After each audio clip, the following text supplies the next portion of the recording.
Welcome to the CROC Podcast.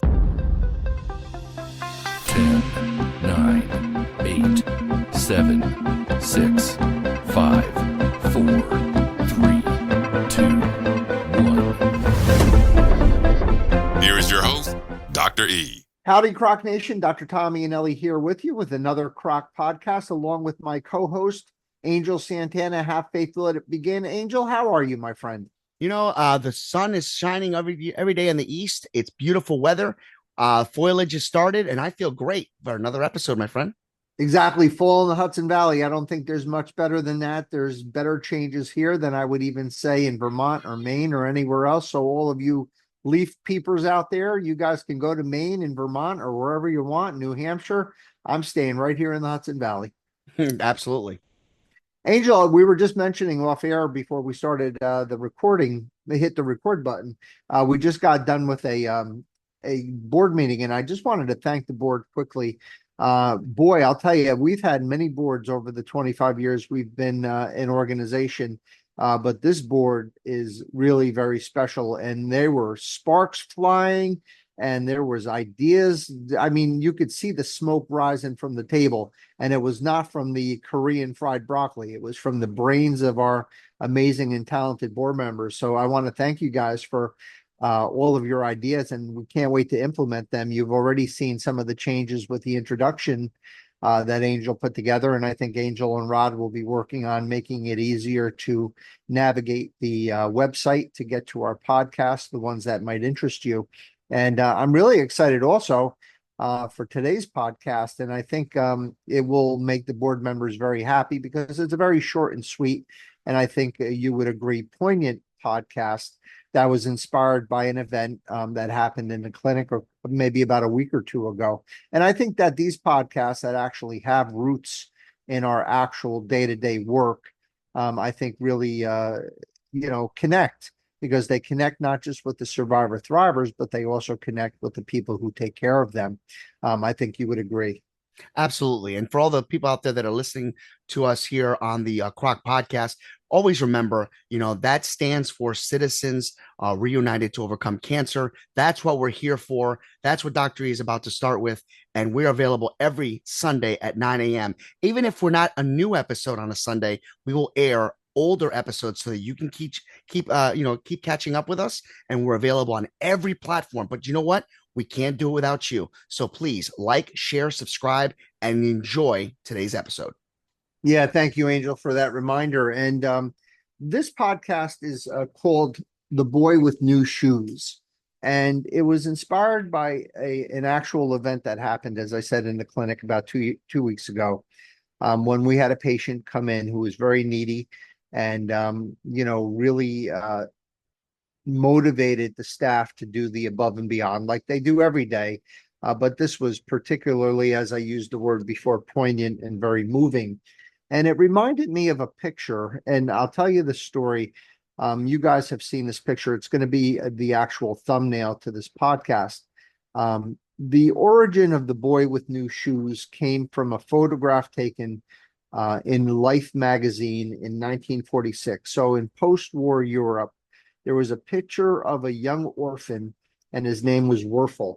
I believe he was about 6 years old, and I think he was in post World War II Europe. And you could see it's a black and white photo, but if you look, you could see that his shoes are worn to the point where there's holes in them, and there's probably no sole. And he's basically walking in his socks, and most likely in pain and discomfort. And the American Red Cross provided the orphanage with a bunch of new shoes. And the picture shows Werfel with the shoes in his arms. He's hugging the shoes like a parent would hug a child when they were afraid or scared or whatever. And the look on Werfel's face was the embodiment. It was the penultimate, look of joy and of gratitude.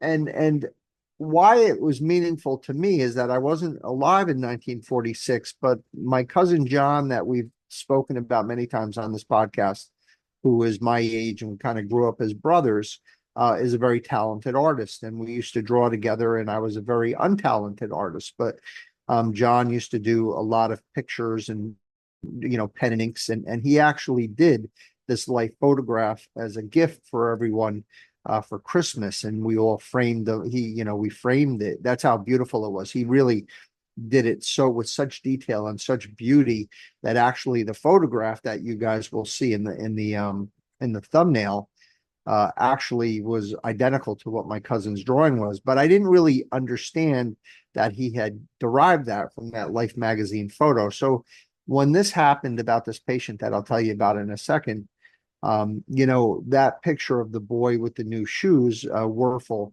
came to my mind.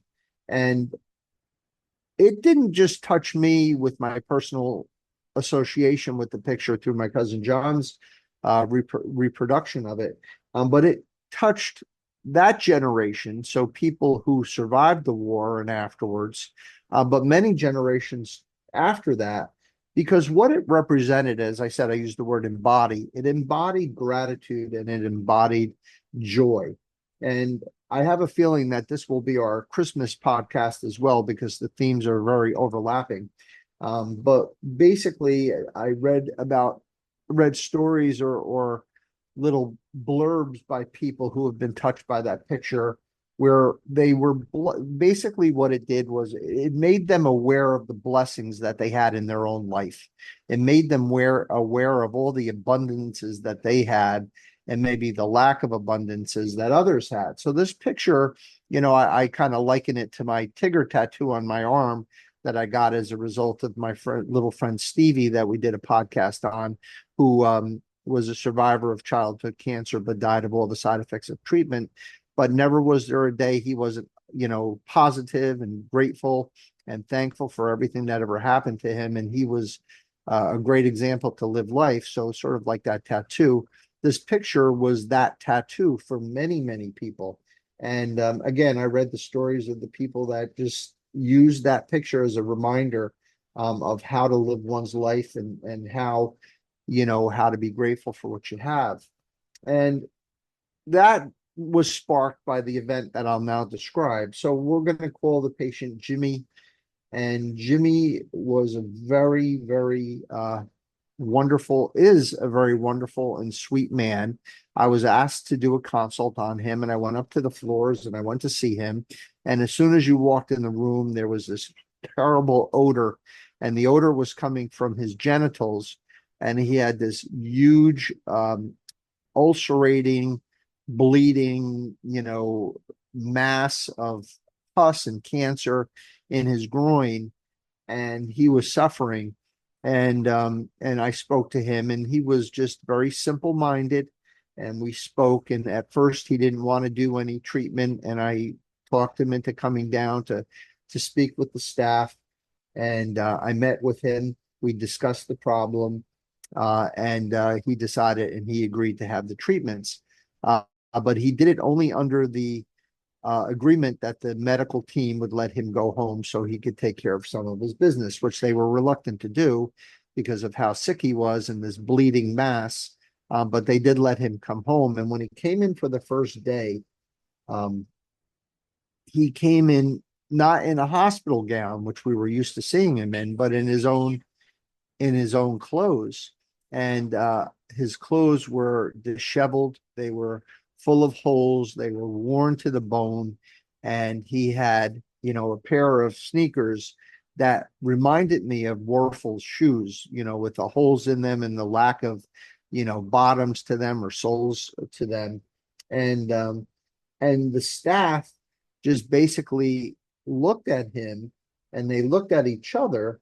And as soon as he left to go home that day, they went online and they bought him a pair of Nike Low Dunks. And they got when his shoes were off, they got the shoe size from the shoes, and they got him. And the next day, the new shoes came, and he embraced those shoes like the young orphan did. And I just thought that was just such a great, moment for me. And it was a great moment because it wasn't me that had to motivate them to do this. It was completely authentic and genuine and legitimate, and it came from the staff. And really, Angel, what happened last week, you would think that that would be an uncommon act of kindness. It was really not that at all. It was not uncommon, either in our cancer center or in any cancer center. And there's really two sets of reasons. One related to the people who give the gift, so we'll call them the gifters, and one related to the people who receive the gift, and we'll call them the giftees. So the gifters, generally speaking, not all the time, they're healthcare workers that are highly, I use the word, in tune with the pain and suffering of others. As a matter of fact, the ones that go into the healing arts, at least the ones who do it for the right reason, I believe, generally view their work not as a job, but as a calling. And I believe that they have a higher empathy level, again, that ability to feel the pain of others than the average person. And they could feel that suffering, and they could actually identify with that suffering. And they also are people that, even though people always say, leave your work at work, I don't like that. I love people who take their work home. I love people that take their work so personally, that they take the losses and the bad outcomes, again, very seriously, and they take them, again, using the word personally. They are the people that are committed to the big picture. So these are people that look at not just work or their little worlds and their little baseball teams and, their, New York Hudson Valley perspective, but they really look at they look at the global environment. They really are, they would be protectors of social justice, or they would be advocates for social justice. They are not just thinking locally, they are globally centered. And they're protectors of those who can't protect themselves, like in this case, Jimmy. Now, the giftees, on the other hand, the people that receive the gifts, also have similarities. So, generally speaking, these are the patients, as I said, who can't stand up for themselves and generally can't protect themselves. They are not going to be the average, I use the word Valley Hospital or Lenox Hill Hospital patient, where they're in, upscale communities and people travel, their patients are the stockbrokers and the, hedge fund babies and, all those types of people who go in. And they're, of course, entitled to the best care as well. But these are not the kind of patients that I'm talking about. I'm talking about the people that are like, that are like Jimmy, that really don't have anything. And they will be the patients that usually lack some form of capacity. So they might be cognitively impaired, so they can't, you know, um, metabolize information. They might have a comprehension gap. And quite frankly, I would think most people do, especially with the complexities of cancer care. They have a very simple view of the world, like in the movie Being There with Peter Sellers.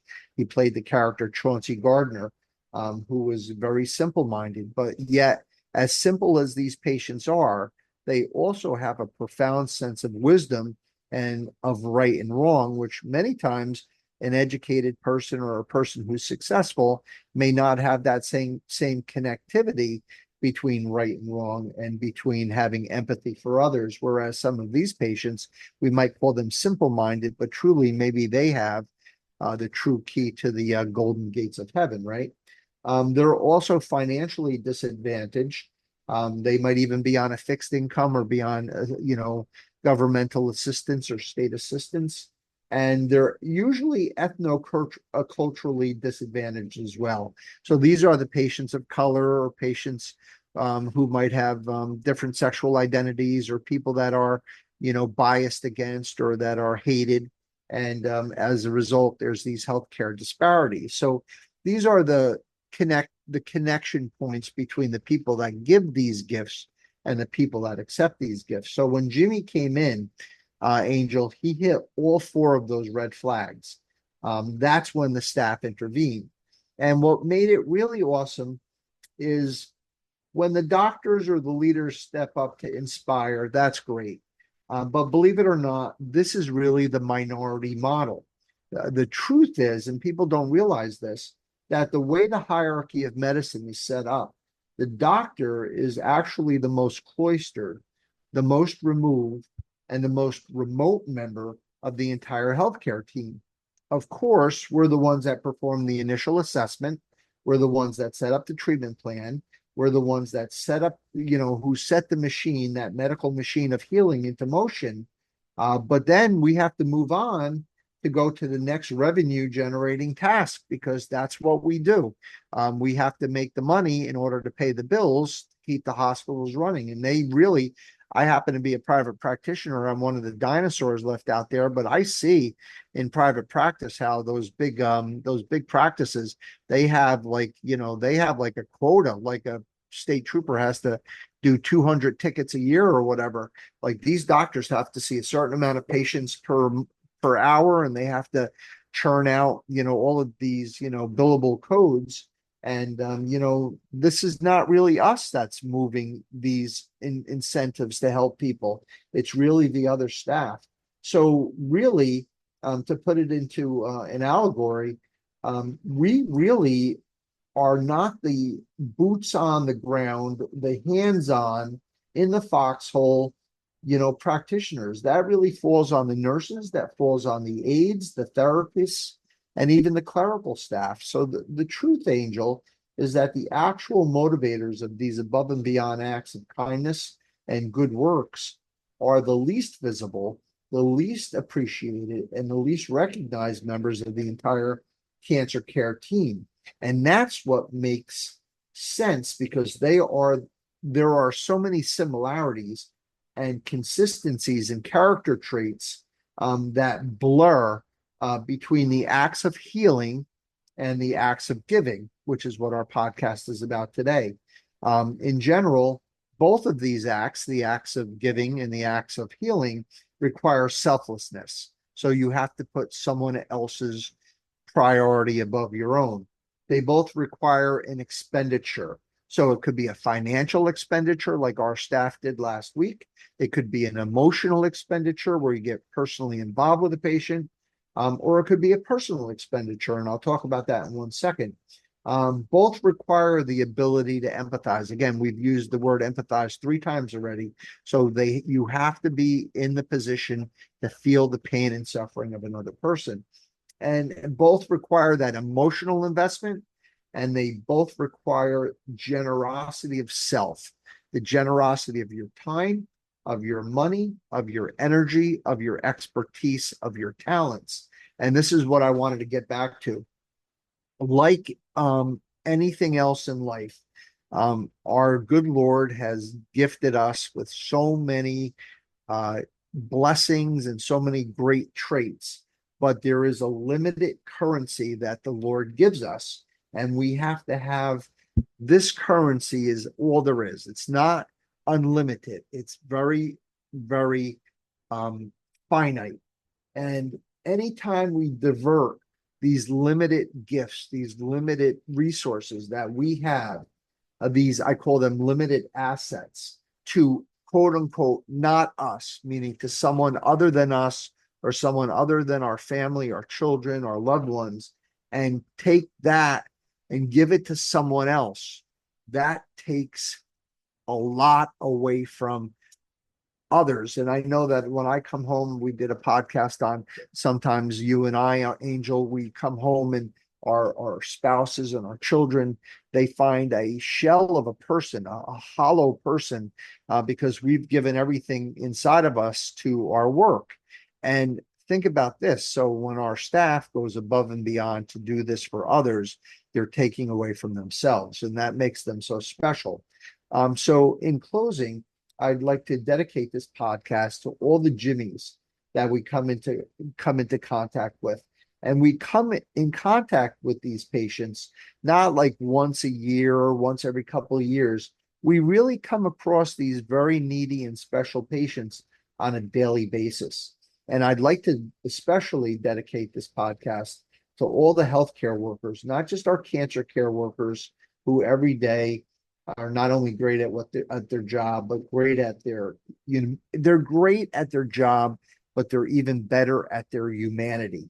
So it's for cancer. Of course, this is a Survivor Thriver podcast, but it's really for all the healthcare workers out there. And this podcast is for every nurse who has taken money out of their pocketbook or their wallet to pay for a taxi to get a patient home, or in the old days when we were allowed to even drive a patient home. This is a podcast for every therapist who reached into their pocket to buy food or clothing for a patient. This podcast is for every clerical worker who started a team to raise money for a cancer cause. This podcast is for every navigator who shared their personal cell phone with a patient. This podcast is for every palliative care professional who ever performed a home visit. This podcast is for every single cancer care member who I am proud to work shoulder to shoulder with, who has stood up for the rights and needs of a patient without any personal concern for their professional, for any concern for professional repercussions that may result from their advocacy or any personal cost. I salute you. Angel, your thoughts? After hearing everything that we just described, for some reason, the word kindness just kept popping into my head. So I would think that as we dedicate this to everyone out there that has done this type of work, I remind you of the word kindness. It's all about caring, being genuine for others around you and wanting the best for them and recognizing in them the same wants and needs and aspirations and even fears that you have too. Always remember to be considerate, to show gratitude, to be patient, and don't rush others or jump to negative conclusions when things don't go as planned. Always remember to be respectful and always treat people with respect. Angel Santana, your words are wise as always. I want to take this moment and I want to again recognize and thank our board members. I used the expression before and it's really true. The sparks are flying. There's some really exciting things happening in our movement to assist cancer survivor thrivers. Our board of directors will make us easier to access, easier to find, and easier to use and utilize for your survivorship needs. And I really want to take a moment and thank them and appreciate them. And of course, at the end of the day, it's all about our survivor thriver. It is all about our cancer care team who serves our survivor thriver. And today is a really great example of putting both of them in the same room and seeing how wonderful and how moving that interaction can be. And I would like to finally end this podcast as I end each, and that's with our CROC prayer. That's Angel and I and the entire board wishing you all a long, healthy, happy, and cancer-free life. God bless you. God be with you. Peace. Don't forget, everyone, the CROC podcast will be available every Sunday at 9 a.m. Join us on any type of podcast application. That means you can watch us and listen to us on YouTube. Don't forget, we have availability on Spreaker, Spotify, iHeartRadio, iTunes, and even Prime Music. That's right. The CROC podcast returns next week. And if you haven't had a chance, go back into the archives. Listen to episode 13. That was season 1. It's kind of a little bit comparison to what we heard today. For all of us here at the CROC podcast, we'll see you next week. Hey, CROC Nation. Don't forget to like, subscribe, and share the podcast to your friends. Visit our website, crocvip.com. We would love to hear your feedback.